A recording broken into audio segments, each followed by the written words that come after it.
రెండవ అధ్యాయం కంటిన్యూషన్ అండి. విష్ణుమూర్తి: నాయన, గురువును భక్తితో సేవిస్తే నన్ను సేవించినట్లే.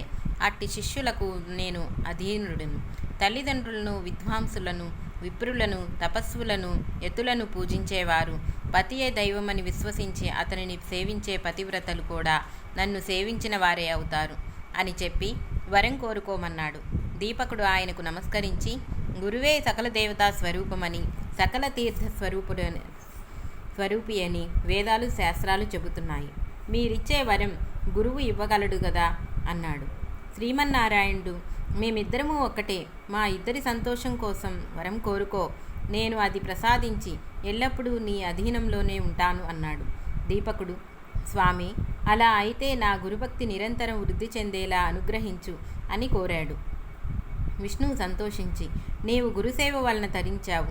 నీవీ లోకంలోనే బ్రహ్మానందము పొందగలవు. నీవెల్లప్పుడూ నీ గురుదేవుణ్ణి ఇలానే సేవిస్తుండు. వేదము, వేదాంగాలు, వేదాంత వాక్యాల అర్థం తెలుసుకొని, గురువే పరమార్థమని, పరబ్రహ్మమని తెలుసుకొని గురువును ఎవరైతే సేవిస్తారో వారికి దేవతలందరూ వశమవుతారు. నిరంతరము సద్గురువును సేవించిన వారు కూడా లోకపూజ్యులే. త్రిమూర్తులు అయిన మా అనుగ్రహం వలనే మానవులకు సద్గురువు లభిస్తారు అని చెప్పి విష్ణువు అంతర్ధానమయ్యాడు. తర్వాత దీపకుడు సంగతి చెప్పకముందే వేదధర్ముడు జరిగినదంతా చెప్పి దీపకుని గురుభక్తికి మెచ్చి, చిరంజీవా, నీవు కాశీలోనే నివసించు. అష్టసిద్ధులు, నవనిధులు నిన్ను సేవిస్తుంటాయి. నిన్ను స్మరించిన వారి కష్టాలు కూడా నశిస్తాయి అని ఆశీర్వదించి వెంటనే ఆరోగ్యవంతుడయ్యాడు.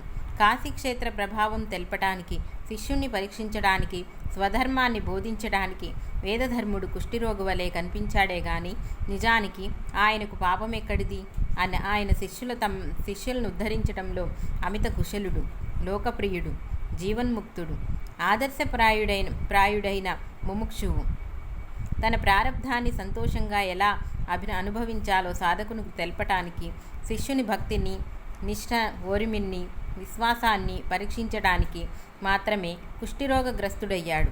ఇటువంటి గురుసేవా వృత్తాంతాలు అనేకమున్నాయి. ఇవి చెప్పేవారి దోషాలను, వినేవారి పాపాలను కూడా పోగొడతాయి. ఓ కలిపురుష, కలియుగం ఆరంభమవలసి ఉన్నది కనుక నీవు భూలోకానికి వెళ్ళు.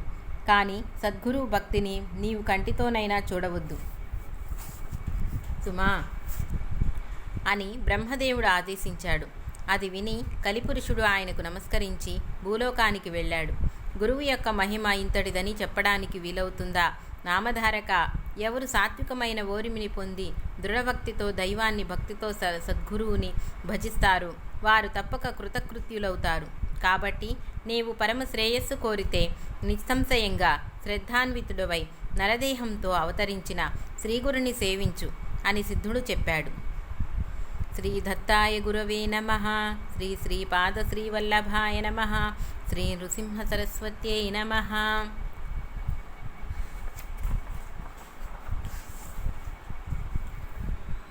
అధ్యాయం 3. శ్రీ గణేశాయ నమః. శ్రీ సరస్వత్యై నమః. శ్రీ గురుభ్యో నమః. ప్రస్తావన: సద్గురు కృప కలుగుతున్నట్లు గుర్తు నామధారుడికి వలె గురుమహిమను గురించి తెలుసుకోవాలన్న జిజ్ఞాస అంతకంతకు అధికమవటం ఇదే నిజమైన భక్తికి చిహ్నము. 3-4 అధ్యాయాలు ఈ విషయాన్నే వివరిస్తాయి. సృష్టి వికాసం కోసం అవతరించిన వారు అత్రి మహర్షి. ఆ కార్యాన్ని నెరవేర్చడానికి తనను తాను దత్తం చేసుకున్న పరమేశ్వరుడే దత్తాత్రేయుడు. అందుకు దోహదకారి అయిన దుర్వాస శాపాన్ని కూడా స్వీకరించాడు. ఆయన త్రిమూర్తాత్మకుడైనందువలన గురుధ్యాన శ్లోకం ఆయనకు సంపూర్ణంగా వర్తిస్తుంది. సిద్ధపురుషులందరి రూపంలో మానవాళిని సదా అనుగ్రహించేది ఆయనే. అంటే భగవంతుడే మానవాళికి గురువుగా అవతరించిన దత్తాత్రేయుడన్నమాట. అందుకే దత్తావతారాలైన శ్రీపాద వల్లభుడు, నృసింహ సరస్వతి, మాణిక్య ప్రభువు, అక్కల్కోట స్వామి, షిరిడి సాయిబాబా వంటి సద్గురులకు స్కాంద పురాణాత్కరమైన గురుగీతలోని గురుస్థితి శ్లోకాలు యథాతరంగా సరిపోతాయి. అట్టి వారిని ముముక్షువులు ఆశ్రయించాలని, తధన్యులను కాదని భగవద్గీత 4:34లో శ్రీకృష్ణుడు ఆదేశిస్తారు. ముముక్షు ఇటువంటి దత్తావతారాల చరిత్రలను బోధనలను శ్రద్ధగా పారాయణ శ్రవణాదులు చేసి శ్రీ దత్తానుగ్రహానికి పాత్రుడవ్వాలి. అప్పుడే తగు రీతిన గురువానుగ్రహం ప్రాప్తిస్తుంది. అందుకే సాయినాథుడు తన భక్తులైన కుశాబాహు చేత శ్రీ గురుచరిత్ర 108 సార్లు పారాయణ చేయించాడు. ఆ తర్వాతనే అతడు పూర్ణ దత్తావతారమైన సాయినాథుడి అనుగ్రహానికి పాత్రులు కాగలిగినాడు. కథారంభము. నామధారకుడు నమస్కరించి, ఓ సిద్ధముని, మీరు నా సందేహాలన్నీ తొలగించారు. నాకు గురువు యొక్క యథార్థ తత్వం తెలిసింది. మీకు జయము. ఇంతకు మీ నివాసం ఎక్కడా? మీకు భోజనం ఎలా లభిస్తున్నది అని అడిగాడు. సిద్ధయోగి అతనిని కౌగిలించుకొని ఆశీర్వదించి నవ్వుతూ, నేను ఎప్పుడూ శ్రీగురుని చెంతనే ఉంటాను. శ్రీగురు స్మరణమే నాకు ఆహారం. వారి మహిమయే నాకు అమృతతుల్యమైన పానీయం. శ్రీ గురుచరిత్ర గ్రంథము శ్రవణం చేస్తుంటే భుక్తి ముక్తి శీఘ్రంగా లభిస్తాయి. పరిశుద్ధులై దీనిని 7 రోజుల్లో పారాయణ లేక శ్రవణము చేసిన వారి పాపాలు నశించి సంతానము, ధనధాన్యాలు, దీర్ఘాయువు, జ్ఞానము ఎవరు కోరినది వారికి లభిస్తుంది. నిష్కాములకు ముక్తినిస్తుంది అని చెప్పి తమ వద్దనున్న గ్రంథం చూపారు. నామధారకుడు ఎంతో ఆసక్తితో ఆయన పాదాలకు నమస్కరించి, మీరు ఈ గ్రంథం సంగతి చెబుతుంటే నాకు ఎంతో దూరం నడిచి దప్పిక కొన్నవాడికి సాక్షాత్తు అమృతమే పోసినట్లున్నది. ఇది వినటం వలన నా అజ్ఞానం ఇంక పోగలదు. దీనిని శ్రవణం చేయాలనిపిస్తున్నది. నా సందేహాలు తొలగించి నాకింత మేలు చేస్తున్న మీరే నా గురుదేవులు. నన్ను అనుగ్రహించండి అని వేడుకున్నాడు. సిద్ధముని సంతోషించి అభయమిచ్చి అతనిని చేయి పట్టుకొని వెనుక శ్రీగురుడు పావనం చేసిన అశ్వత్థ వృక్షం దగ్గరకు తీసుకుపోయాడు. నామధారకుడిని దాని క్రింద తమ దగ్గరగా కూర్చోబెట్టుకొని ఇలా చెప్పాడు. నాయనా, అజ్ఞానం వలన నీకు శ్రీగురుని యందు దృఢమైన భక్తి కుదరలేదు. ఆయనను సందేహించటం వలననే నీకిన్ని కష్టాలు వచ్చాయి. సదాచార సంపన్నుడైన గురువును పూర్ణమైన భక్తితో విశ్వసించి సేవించగల వారికే వారి నిజతత్వం అర్థమవుతుంది. అట్టి వారి కష్టాలు తొలగి అభిష్టాలు నెరవేరుతాయి. నిజానికి సద్గురువు తన పరాభేదం లేకుండా అందరిపైన అపారమైన దయ కురిపిస్తుంటాడు. నీరు ఎత్తైన ప్రాంతంలో నిలువజాలినట్లు ధార్మికులు ఆయన కృప లభించదు. గురువుకు సాటి అయినదేదీ లేదు. కల్పవృక్షము, చింతామణి కోరినవి మాత్రమే ప్రసాదింపగలవు. కానీ గురువు మనం కోరనిది కూడా దానిని కూడా ప్రసాదిస్తారు.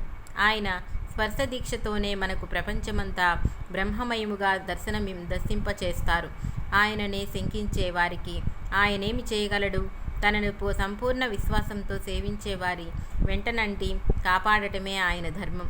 కానీ పామరులు కష్టమొచ్చినప్పుడు ఎవరో చెప్పగా ఆయనను సేవిస్తారు.